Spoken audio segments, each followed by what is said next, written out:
Please welcome your narrator, Glenn Gerstel.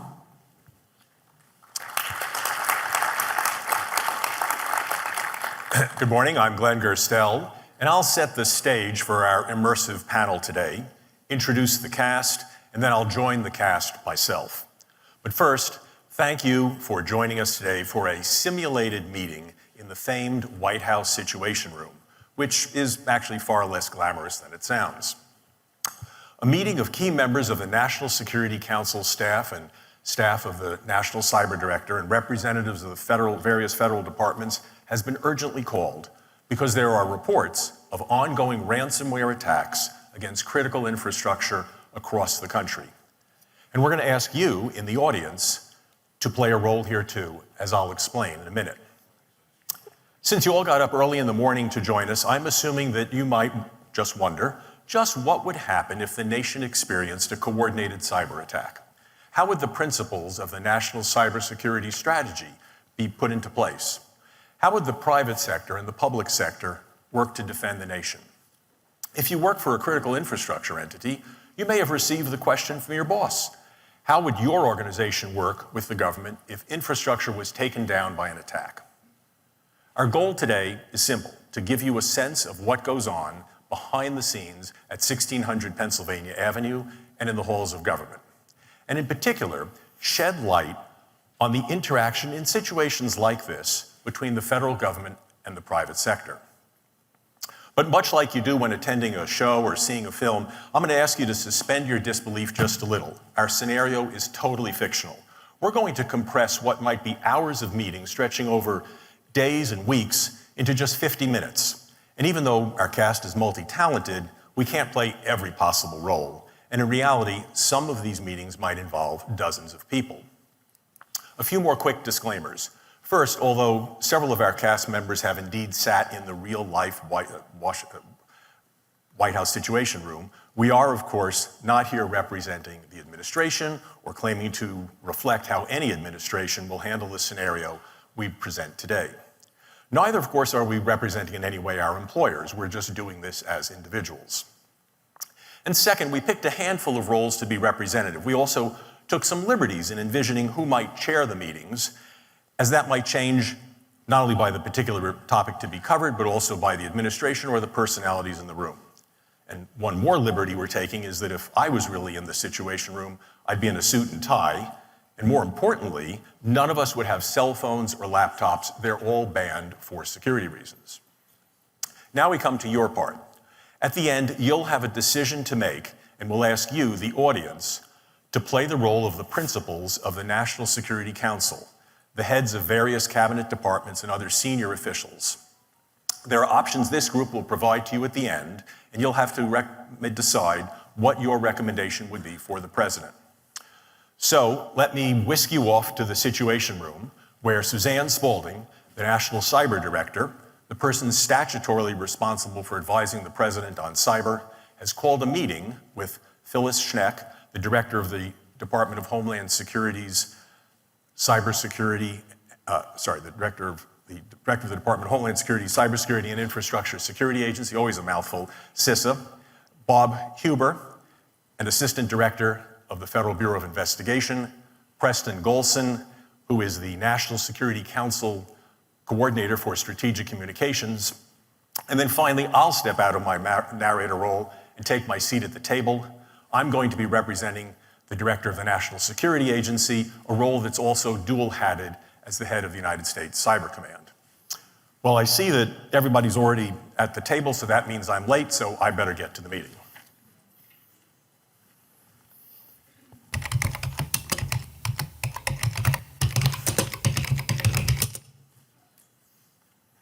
Good morning, everyone. Really appreciate everybody getting here so quickly. Glenn, glad you could join us. I just came out of the Oval Office, a meeting with the National Security Advisor and the President. She has a lot of questions. Are these incidents connected, these critical infrastructure disruptions happening all across the country? What are we doing to contain these incidents and to protect both the public and private sector networks? That's priority one. But the president is also going to need to know who's behind this. Are we under attack from a nation state? As you all know, our North Star for our work is sustaining public confidence. We know that public trust is often a target of our adversaries, even through cyber means. So this is something we'll have to keep at the forefront of our minds. So, what do we know and what are we doing? Bob and Phyllis, need you to give us a situation report on where we are, what the impacts are. Preston, I want you to update us on how the public and the media are responding to the disruptions. And Glenn, since you were a little late, I'm sure that's because your team at Fort Meade was processing some fresh intelligence. We're anxious to find out what you know. And then I think it's going to be really important for us to discuss what we need from the private sector, but what the private sector needs from us as well, and what we need to do to restore and maintain or restore public confidence. So, Bob. Thanks, Suzanne. So please bear with me. I have a lot of information to cover here. What we're seeing appears to be several cyber incidents involving infrastructure in disparate parts of the country. We've been coordinating closely with Phyllis and the CISA team. You've all seen the situation report already, but I'm going to do my best to summarize here. So over the last 24 hours, we've witnessed a series of cyber incidents that have occurred across the country. We don't know if any are connected at this point, but they're all happening at the same time, and we really haven't seen anything like this before. In addition, a major utility in the Northeast said they're experiencing electrical power grid disruptions in New York and New Jersey. So right now, we don't have any indication this is affecting sensors and switches to this point. It's also unclear whether this is an intentional attack on industrial control systems or malware with unintended consequences. So this could cause major issues during the cold snap we're currently experiencing. We also have a water treatment plant in Cincinnati, Ohio that experienced service disruptions after its systems were encrypted with ransomware. That's creating concerns that the water in the city is not fit to drink. So we're already experiencing a run on bottled water as we speak. Meanwhile, at a chemical plant in California, they've halted production after portions of their networks were also locked up. This chemical plant is responsible for the production of nitric acid, which is used as a propellant for conventional weapons systems. And that facility also possesses chemicals of interest as designated by the Department of Homeland Security in significant quantities. So what does that mean? It means it could represent a risk of explosion, contamination, or increased toxicity should they be released. That facility has completed what we call top screen surveys, which are required by the Chemical Facility Anti-Terrorism Standards Regulation, which CISA is currently reviewing to determine the risk level. So the IT teams at all these affected sites, they have discovered the ransomware nodes on their servers within each of the companies, though the name of the cyber criminal gangs remain unknown at this time. So we've heard from 2 of the 3 corporate chief information security officers, and they've engaged their incident response teams. They've kicked off their business continuity plans, disaster recovery, and also crisis management. So as they gather additional information for us, to include vectors of attack, systems potentially impacted, and artifacts, they'll continue to coordinate with us. So the one call reaches all principle seems to be working here for us. As the calls came into the local FBI field offices, we've shared that with CISA and the Department of Energy. Because all 3 called in, we were able to link patterns of attacks on infrastructure more quickly than we have been in the past. Very useful for us. We haven't heard much from the water treatment plant, unfortunately, beyond the basic fact of, hey, we were attacked. We've been trying to get more details, but they aren't returning our calls at this point. So I get it. They're drinking from a fire hose right now, but if they'd answer the phone, we can coordinate intelligence collection, sharing of intelligence, discuss ransomware payment options. CISA can help with mitigation activities and also assessing risks to the local area. So with Phyllis's help, CISA and the FBI are convening the responsible ISACs for critical infrastructure. Phyllis, I'm going to turn it over to you to lay out how the ISACs are responding. Great. Thank you, Bob. So Suzanne, the Cybersecurity and Infrastructure Security Agency has already convened several of the Information Sharing Analysis Centers, the ISACs, for the electrical, chemical, and the IT sectors. Under that CPAC, the Critical Infrastructure Partnership Advisory Council allows us to have those trusted relationships directly with the private sector, pre-established. We've included those entities directly affected, as we know, in addition to other members of the sector for information and for early warning. We can also convene other sectors as well as needed, as we see this event covering our entire critical infrastructure more broadly, potentially. The ISACs and the sector coordinating councils, the policy bodies that work with them, are actively engaging, and we're leveraging that trusted framework. So everyone is shields up. Now, I know we're always vigilant in steady state, and it's a fair assessment, though, at these unfolding events that our private sector critical infrastructure constituency is already at a heightened state of alert. And as we work with the FBI and Bob and other partners, we can also as requested by the private sector, convene ground teams from CISA to be additional boots on the ground to work with those affected companies and entities in concert with the FBI threat response, meaning we can get help to get these companies back online as needed and complement and support the law enforcement engagement as well as any third-party private sector incident response they're bringing, while the FBI conducts their ongoing investigations to potentially identify the adversaries for attribution. We have a call every hour on the half hour with each sector, and at the top of every hour with everybody, so everybody knows where to get that bi-directional, holistic information sharing. We have an all-hands-on-deck approach to this. The CISA Joint Cyber Defense Collaborative, the JCDC, for cyber defenders. We're working with the NSA Cyber Collaboration Center, the private sector-facing force of the NSA for cyber, the FBI National Cyber Investigative Joint Task Force, the NCIJTF, which brings together all the cyber players, and everyone is working together. We're also leveraging agreements that enable deeper sharing with some that have signed those agreements ahead of time, and open sharing with customers for indicators of compromise that may not already know that they're victims.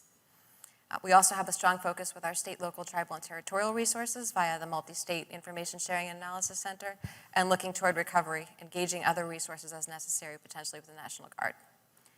Currently, as the main interface for critical infrastructure cybersecurity and our private sector, we're the hub for communications and rapid information exchange to include all those aforementioned partners. And that's why it's so important. Bob, you're absolutely right, that Presidential Directive 41 is playing out nicely in the designation of roles and responsibilities with threat response and asset response, and a call to one has been a call to all into the government.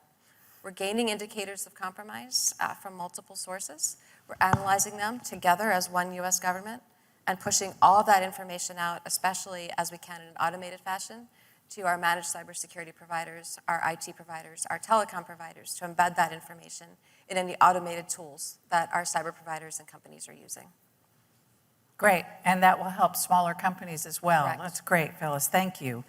You know, we're all cognizant that we never went shields down, right? So we are gonna have to be clear and very specific in terms of communicating what it is we know, and what specifically we want specific actors to do in the context of this now heightened situation. I know you get that, and I appreciate that. Okay, are we getting everything we need about the attacks from the victims so we can spread the word on indicators of compromise? And what do the targeted companies need from us? We are in the very early stages of the event, which includes on focusing on the business continuity plans for these companies of the affected industries, planning as they planned ahead of time for worst case scenario. We would be able to move faster if we had more information from all three of the victims. But as you mentioned, we are in Shields Up, and the Shields Up campaign, as you know, was launched in February of 2022 to bring these resources together to increase organizational vigilance and to keep our stakeholders informed about cybersecurity threats and destructive exploits against the critical infrastructure. That is the good news. Preston, how is the public and how is the media reacting to these disruptions? Yeah, so clearly the power outages in the Northeast have the media networks in a frenzy, as it's right in their backyard. They're talking about homes and businesses not having heat because even in places with natural gas, they still need electricity, of course. And there's some panicky talk how it might affect Wall Street. All the financial institutions and networks have backup generators, of course. Still there's a lot of speculation about what's going on. Reports range from a terrorist attack to massive grid infrastructure failure due to aged equipment. The media is starting to draw lines between the power failure and the reports of cyber incidents. I'm seeing a lot of speculation in the cybersecurity press that's beginning to go mainstream.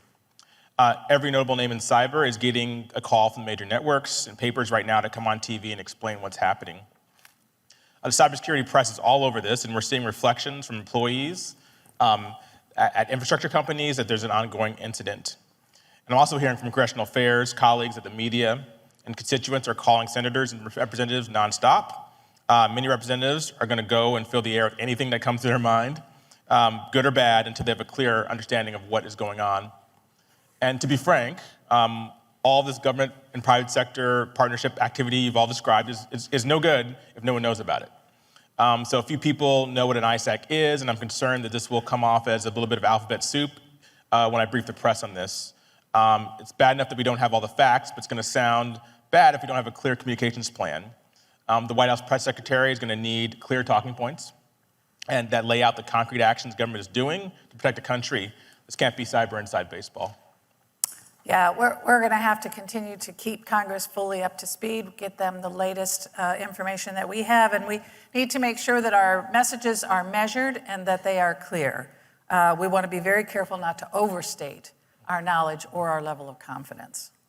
We are working the communications at all levels. And terms like Shields Up and partnerships engaging these companies, enabling them in the critical infrastructure sectors to collaborate should engage the public. We're working this together to keep people safe, business online, and prevent further compromise. But Suzanne, it remains a serious event with unknown origin and unknown future consequence. So Glenn, what's the intelligence picture? Well, we have low to medium confidence that these attacks are coordinated. We've seen an uptick in the past several months of criminal groups potentially working on behalf of certain adversarial nation states probing critical infrastructure networks. Because of the information that CISA has received from the private sector and the tips we're already getting from some of the major cybersecurity firms, my teams have been able to trace some patterns that may lead us to the culprits here, and I suspect it will lead us to Iran. But as we all know, there's one thing to have strong suspicions about who's responsible, and another thing for the government to actually attribute cyber activity to another country or to a criminal gang. We don't do that unless we're confident in our judgment and we can back it up if allies want to see the proof. As you all know, when the intelligence community makes an attribution assessment, we look at 4 big factors. We often start with infrastructure because that's, at least initially, the most apparent. So we're actually looking at the physical or virtual communications structures used to deliver a cyber capability or to maintain command and control of the cyber maliciousness. Cyber attackers can buy, lease, share, compromise cloud service providers, as well as physical networks to build their infrastructure. So right now, we've identified some IP addresses at 2 of the major cloud companies, but there's probably more, and of course, that doesn't tell us who's really behind this. Next, we look at tradecraft, namely the adversary's behavior, and attackers' tools, their techniques, their procedures. All this can reveal patterns. Usually people stick with the same tradecraft as long as it's working. And the actual malware used, of course, is another factor. How exactly is the cyber adversary compromising the network or device? In order to do that analysis, we need access to the victim's systems so that we can actually look at the code in the malware. It's always the case that there are telltale differentiating signs, for example, code that executes a function in a certain unique way or an unusual algorithm used to compress data being exfiltrated from the victim's system, or some signature way the attacker tries to cover up his tracks inside the network. The final piece, where the intelligence community has really unique insight, is the intent and plans of the attacker.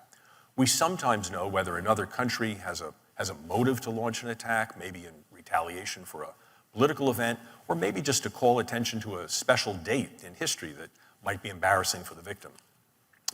The point is, we really need sophisticated analysis of all these factors where an equally sophisticated adversary is trying to cover its tracks. You know, it used to take us months to do this, but now we can take advantage of the improved collaboration and machine speed analysis to more efficiently connect the dots. So, I don't know, I wouldn't be surprised if we have some better judgment in a few days. One more thing, it's worth flagging that we have early reports that Germany might also be experiencing a similar situation. It's unclear whether these events are coordinated or if the attacks in Germany are the work of a copycat, which we sometimes see. It's amazing, actually, how quickly some of these criminal gangs can steal and replicate others' work. All right. Team, we're off to a good start, but there's a lot of work still to do to answer the president's core questions. We have to better understand the ins and outs of these attacks. We need to know the indicators of compromise so we can get them out to the community. Phyllis and Bob, let's figure out what we need from the victims. If they aren't forthcoming with the necessary information, let me know. Maybe there are steps we can take to incentivize them, maybe assuage the concerns they might have about sharing that information, or ultimately perhaps bring some pressure to bear. We need to protect the nation and see what responders and victims need from us. Preston, coordinate with the team And that includes folks at the victim companies, and the targeted companies, and the sector leads, all right? We need to develop clear messaging. All the ISACs, as you noted, and the great behind-the-scenes work isn't going to mean anything if no one can decipher what it all means. Concurrent to this meeting, you should know that FEMA is working on plans to get water and needed supplies to the affected areas. They're working with the private sector, with particularly the retailers and the distribution and transportation sectors, and so we're prioritizing the needs of those companies so that they can support their communities. I know the President will also be eager to have a report on how the various sectors are operating across the country. And importantly, we have got to resolve whether the grid outages are the result of an intentional attack by Iran or anyone else to an attack on industrial control systems or to disrupt our critical infrastructure. Because clearly, if that's the case, we need to be talking about whether that constitutes an act of war. All right, everyone, back to work.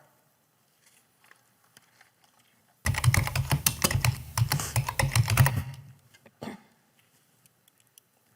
morning, everyone. The good news is it does not look like there have been any new incidents. However, as you can imagine, the victims are still undergoing challenges related to the disruption, and we don't know whether more incidents might be coming. Of top concern, there's limited fresh water in Cincinnati and no heat in parts of the Northeast during one of the coldest winters in 30 years. It also sounds like there are a number of narratives that are being spread on social media about follow-on attacks, even though none of these reports, at least to my knowledge, have been verified. I'd like to start with Bob from FBI today. I understand you have some more details for us from the Cyber Division. Yes, I do. Fortunately, the affected organizations did grant us access to their information and systems, which saves us precious time and avoids having to obtain a search warrant. So no undue pressure necessary in that regard. So here's what we know so far. The threat actors have been in the environments for between 3 to 6 months, which is not uncommon in this scenario. The FBI field offices in each of the regions report that the malware used does suggest the sophisticated actor is likely involved and that the actions do appear coordinated. While the investigation suggests data has been exfiltrated, indicating a possible double exposure attack. So what does that mean? It means you can also disclose sensitive information as part of the ransomware attack. It appears that the attack actually may be destructive in nature. So the threat actors, they are asking for money, but their activities do suggest they may be in there first and foremost to disrupt and destroy. Let me add that you recall that I said that we'd probably make progress on the attribution front. And so I can now say that based on some new intel from a European ally, where it looks like the command and controls server for at least some of this is located over in Europe, I think we can now say with medium confidence that this attack was carried out by a criminal group. The Advanced Persistent Threat, or APT group, always seems coordinated with the Islamic Revolutionary Guard Corps of Iran. In fact, we actually know that many of their people are former intelligence officers from the IRGC, some of whom you might remember were the subject of a Department of Justice indictment recently, although fat chance we'll ever get to extradite them here. But I don't want to jump to conclusions about whether this is something that Tehran is directly or even just approving. In any case, whether or not it's government-sponsored, you recall that we've had at least a dozen very specific public advisories over the past few years, jointly from CISA and the Bureau, about sophisticated threat groups aligned with Iran. So as I said at our last meeting, this unfortunately is a very complicated and time-consuming process. You all appreciate that we can't just look up IP addresses and know for certain where an attack originated from. We're following all leads very closely, but I do not have a good sense at this time. I just don't have a good sense at this time when we'll be able to move to a high confidence on an attribution. Well, again, if the objective is to disrupt and destroy, that would be pretty strong evidence that this is not a financially motivated attack, but instead a nation state. If we can't get to high confidence in a reasonable period of time, we may have to assess what is a level of confidence that would be sufficient, given what's going on in the world right now, to take some kind of action against Iran or whoever else is behind this. And the issue of false narratives spreading about follow-on attacks, who's spreading them? What information do we have on that? And are there any indication that they're impacting our response and recovery efforts? Are they designed to sow panic? What do we know about this? Preston? Yeah, I'm hearing from my counterparts in the intelligence community that many of the memes, bots, and narratives are being pushed by nation-state actors. There's also deceptively edited video going around of the Fed chairman that makes it sound as if the next wave of attacks will devastate the market. Phyllis, CISA actually produced a great public insights document to help infrastructure entities deal with misinformation, disinformation, and malinformation that I found quite useful. Among the advice that paper offered was that infrastructure companies should coordinate with other sector entities to reinforce messaging with the goal of building a strong network of trusted voices. This is what we need here, both for the financial systems and for the critical infrastructure that's under attack. How do we get more trusted voices there to maintain public confidence and trust?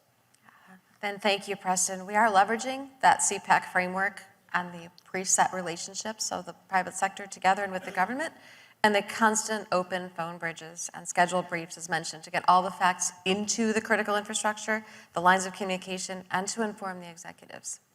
Independent of what may come on social media, if the sector executives are hearing directly from us and the US government, and eventually from the National Security Council, and flowing that information across in that trusted partnership, that does help us to somewhat mitigate misinformation. So Phyllis, what is the story with respect to our financial systems? And can we say with confidence that these claims of attacks targeting our financial systems are false? We have to be really careful here, right? Because if we say they're false and then something happens, we lose a lot of credibility. We have to get this right. And we all remember that Iran did attack the banks, right, in 2011 and 2012. So there is precedent here. That's true. It does not look like financial systems were directly impacted by these cyber attacks. However, there's a lot of disinformation. It is affecting broader confidence in the market. Stock prices are plummeting amid all the uncertainty, which is why we're creating what we call a Tri-Seal document. So from DHS, or the Cybersecurity Infrastructure Security Agency, with the FBI and with the NSA, pulling that together and leveraging with the Financial Services Information Sharing and Analysis Center, so where many of the banks get together to share their information under that trusted partnership. And we can also leverage, in this case, the National Cyber Forensics and Training Alliance with the FBI and some of the major banks as they work together in trusted partnerships as well, to engage those financial sector executives and the analysts at the FBI and across government to put out a communication that represents one US government that mitigates the misinformation with actual ground truth. So Glenn? this is, Yeah, so, as to the disinformation piece, we've been tracking some Iranian sources and talking to some of our friends that keep tabs on Iran. So I can say both from a technical collection viewpoint, as well as we know about their usual tradecraft, we can say that we assess that the narratives were either started or at least greatly amplified by the Iranian IRGC, or at least an entity working directly at their behest. What we don't know yet is whether this is actually associated with the cyber attack, or it's just an opportunistic event with them just trying to capitalize on the chaos. Well, Phyllis, thank you for pursuing the Tri-Seal statement. That will be very helpful as we seek to calm understandably frayed nerves in the public and in the market. As soon as it's ready, we should distribute it to reporters and do a briefing on it.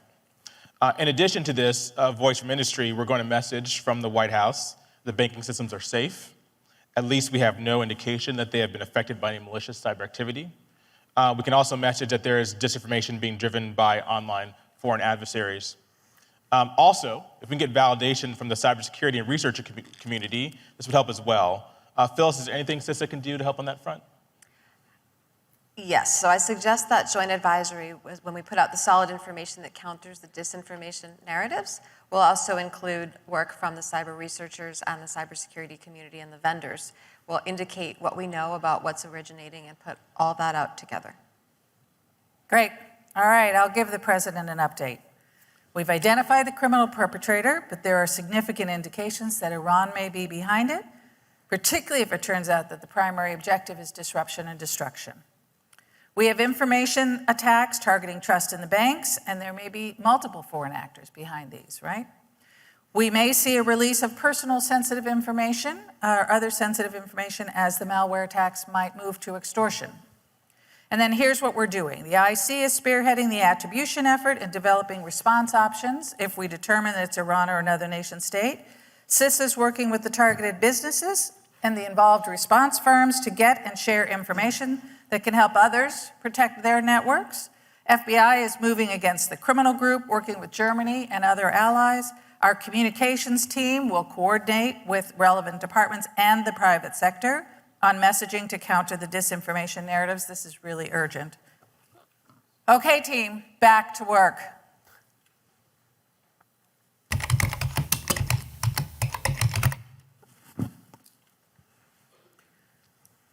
All right, good morning.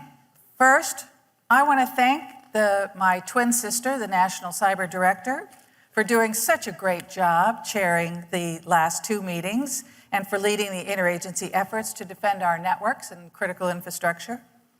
Now that it's looking more like Iran may be behind these attacks, as the National Security Advisor, I will lead today's meeting where we will discuss response options. First of all, team, great work beating back the disinformation targeting trust in the banks. You know, it was extremely valuable that the intelligence community was willing to share the information it had collected, showing Russia and Iran communicating about their plans to provoke a meltdown without actually attacking the financial system. Combined with the messaging from the banks themselves, the regulators, surprisingly both parties in Congress, and even responsible reporting by the media, all that worked to frustrate the objective of our adversary. Well done.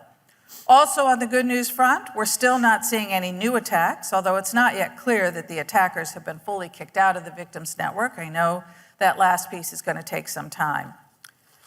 Moreover, we're still not able to tell with certainty if the activity in Germany was part of the larger coordinated attack or just the work of a copycat. In any event, it's good news that Germany's been working diligently with our government and our private sector leads to coordinate response plans.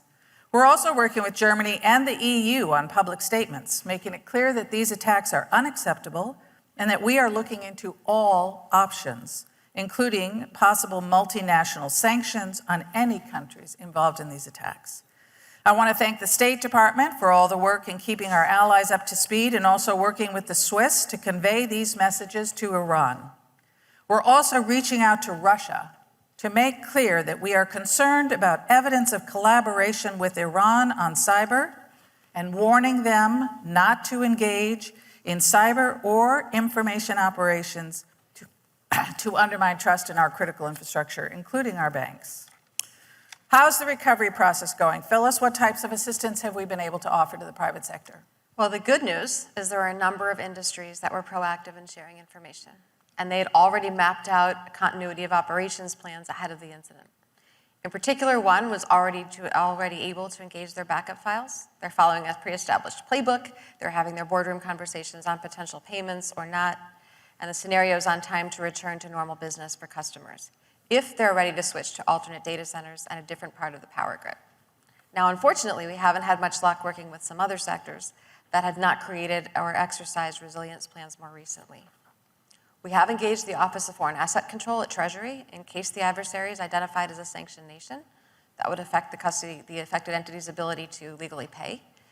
Boardrooms across the critical infrastructure, not limited to the known victims, have convened, both in person and virtually, to determine if and how they would want to pay ransom if it expedites their recovery. And while the US government's not recommended such, that's an option for the private sector within those legal and Treasury permissions. So we all remember last year when Reliable Plastics was hit with ransomware, and they refused to pay initially, but eventually worked with us in a way that allowed the FBI to track the payment and to claw back the funds and take down the bad guy infrastructure. Those companies that have cyber insurance for ransomware have also been reaching out to their carriers for options. I'd also like to put on the table that industries are eager to hear how or if they'll be called upon to assist with any sort of response plans. And for instance, will any of their infrastructure end up being used to effectuate a response action? Thank you, Phyllis. That's really helpful. And you raise important considerations. And these are exactly the kinds of issues we're going to be discussing with senior industry executives later this afternoon when we call them into the White House for a unified coordination group meeting. We want to make sure that we have the insights from the private sector and that they understand and are part of and inform our strategic response.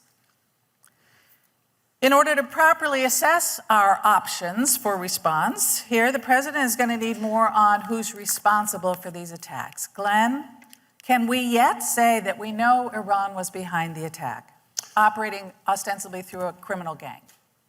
Well, though we can now say with, I think, greater certainty that the attacks were carried out by criminal actors operating within Iran, and that the Islamic Republic was generally aware of their activities, we still cannot determine how much prior knowledge they had about these particular attacks, or if these attacks were actually carried out at the direction of the IRGC or even Supreme Leader Ayatollah Khamenei.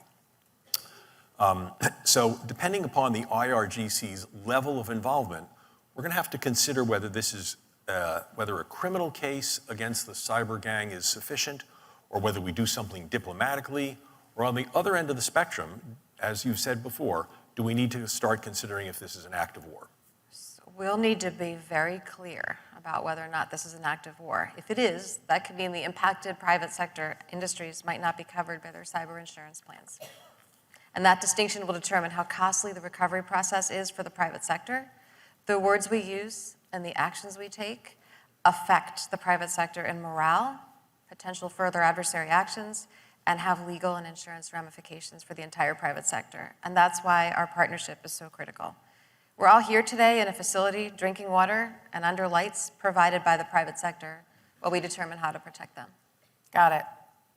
Bob, how are we doing on going after the criminal gang that actually perpetrated the attacks? So the FBI, working with our international allies, partners, and industry, have been able to stop the ongoing activity by temporarily disrupting the infrastructure of the criminal gang. Preston, how's the press covering this? Are they already attributing this to a nation state? Yeah, the biggest problem here for the president is that the coverage is likening this incident to an act of war. As a result, there's a great deal of energy from the public and from commentators for a robust response. Otherwise, many warned we'll have no deterrent against future attacks. People want answers, and they want reprisals, especially the more the power disruptions can be directly linked to the potential loss of American lives. Now, I understand from a cybersecurity perspective, what we're dealing with here is exceedingly difficult to calibrate correctly. I'm just saying that the political pressure is going to really intensify for the president. Yeah, as soon as we can attribute, we need to do so, and I know that's a challenge. But even before that point, we obviously need to be considering, as we are, what our response options might be. Glenn, I understand Cybercom has developed a few response options in the cyber realm. We all have those options laid out for us in the memos that you all received before this meeting. But Glenn, go ahead and walk us through this a bit. All right, well, thanks. Well, as you correctly stated, attribution is indeed going to be the threshold issue. We're not there yet, but let's assume we knew for sure that the government of Iran had actually directed this cyber maliciousness. My lawyers briefed me this morning, and the essence of what they said is that under the international law of war, that means we can hold that nation responsible if we conclude that their actions qualify as an act of war. Now, of course, that's easy to determine in the non-cyber world. If Iran dropped a bomb on that utility, causing the same level of outages in winter with the foreseeable consequences we're seeing now, well, that's clearly going to be viewed as an act of war. Cyber obviously gets a little fuzzier, since in part the results of what might otherwise have been a relatively harmless cyber mischief can be unpredictable. But given the scope, it's quite possible this could indeed be considered an act of war, and that would allow us to take action in self-defense. Those actions have to be proportional to the attack itself. So that could include using Cybercom under my command to degrade or destroy the cyber infrastructure used in the attack, and perhaps take preemptive steps to prevent future attacks, at least where we have good reason to know they're forthcoming. And most importantly, I really want to stress this, our response doesn't have to be limited to a cyber one. Not only can we take proportional military action, but also appropriate political, diplomatic, and economic action. But again, I want to emphasize that we need more certainty around our attribution in order to hold Tehran responsible. So in addition to the options that Glenn just reviewed with us, we can coordinate with our domestic and international partners to follow the money, seize the Bitcoin wallet used for the ransomware payment. The U.S. Attorney's Office can handle the seizure with assistance from multiple department components through the department's Ransomware and Digital Extortion Task Force. The department also has access to the ransomware group's computers and networks and can disrupt the infrastructure required for the malware to target additional organizations. So with support from the intelligence community, we also believe we could obtain the decryption keys to be shared with the victims relatively soon. Great. All right. NSC principles. We've gotten the briefing from staff. You all received the memo before this meeting. I know you all carefully reviewed it. I'm going to need you to, we're going to need to have a vote on what we're going to recommend to the president. So let's review the options that are laid out in the memo. Option 1 is using our law enforcement tools to go after the criminal actors. We know who those criminal actors are, at least the criminal group and the infrastructure they're using. So option 1, and I want to be very clear, these 3 options are not mutually exclusive, right? Option 1 is we continue with these law enforcement efforts aimed primarily, first and foremost, at disruption so that we can stop any ongoing or planned activities.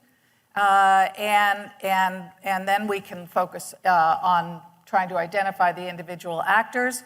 The possibility for prosecution here is extremely low, but perhaps there are things that can be done lawfully to deter these actors from future actions. Option 1 is go after the criminal actors using our traditional law enforcement tools. Option 2, actions aimed at the state. In this case, we could undertake option 2 if we were confident that Iran was aware of these activities and turning a blind eye, all right? And that would involve taking diplomatic measures, including sanctions. I know we already have multiple massive sanctions against Iran, but Treasury Department says there are more things we can do. Those are laid out in the memo. And importantly, the EU is cooperating with us. They're concerned about the attacks increasingly in Germany that look like they're connected.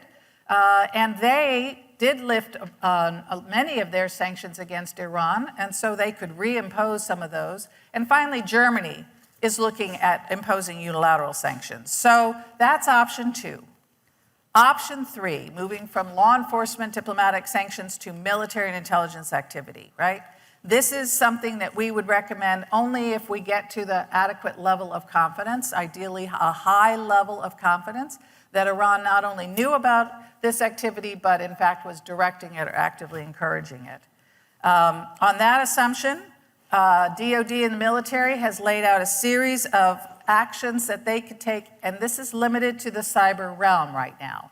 They are developing non-cyber options, and we'll consider those at a future meeting. But the options that are laid out in the memo in front of you today are really in the cyber realm, and they are on the grounds of self-defense.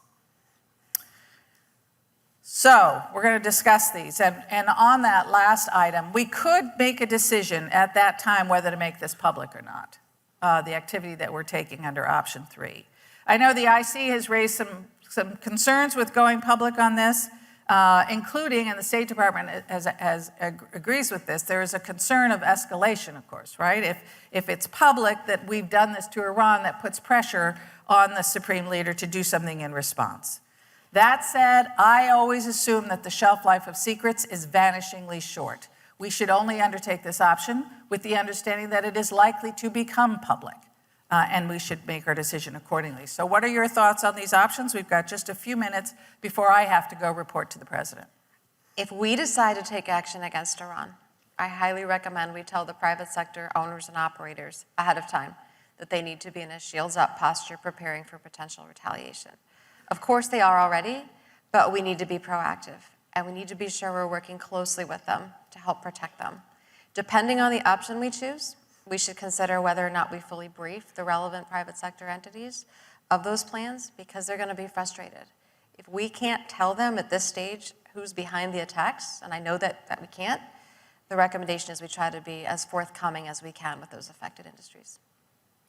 So as we consider what to tell the private sector folks and how much to involve them, we also need to keep in mind that if they're too closely tied to our activities, the adversaries may consider them combatants and make them targets. State also raises a legitimate issue regarding the consultation required if we go through a third party country's infrastructure to respond. These are details we'll have to work out if the president is comfortable with option 3, and we can achieve the needed level of attribution. Yeah, we'll need to deploy talking points soon to administration officials, Congress, and key opinion leaders to make sure that they can explain at some level to the American people the complex decisions we have in front of us here. Thanks, Preston. Good point. Very much appreciate these briefings from staff and the discussion, but I'm now going to ask our principals for a vote on the options. I'm going to present these options to the president with your recommendations attached. And note that that option 3, and to some extent option 2, will depend on our achieving the appropriate level of attribution.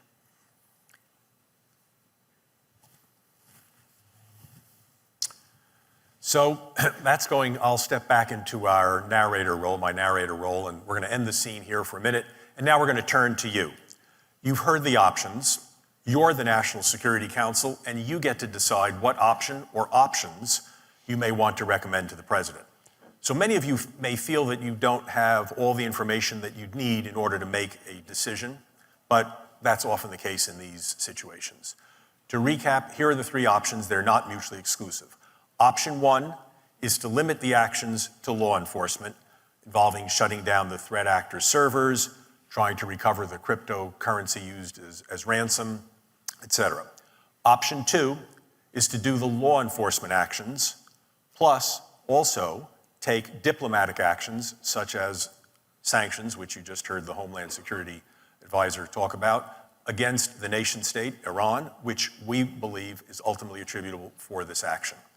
And then option 3, on top of that, adds a recommendation to the president that she authorize Cybercom, part of the United States military, to make plans and be ready to take destructive action against the Iranian cyber infrastructure that is used in the current attack and against infrastructure that's likely to be used in future attacks. So, I'm going to ask you to raise your hand. How many of you would like to support option 1 and only option 1?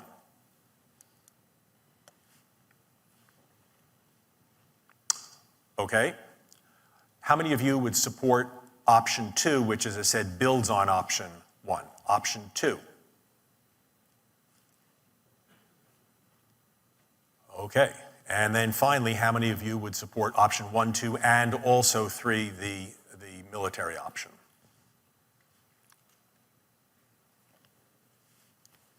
Thank you. All right. I have the recommendation of this principals group. I will present this to the president, and I will let you know what she decides. Thank you very much. Now, let's get back to work.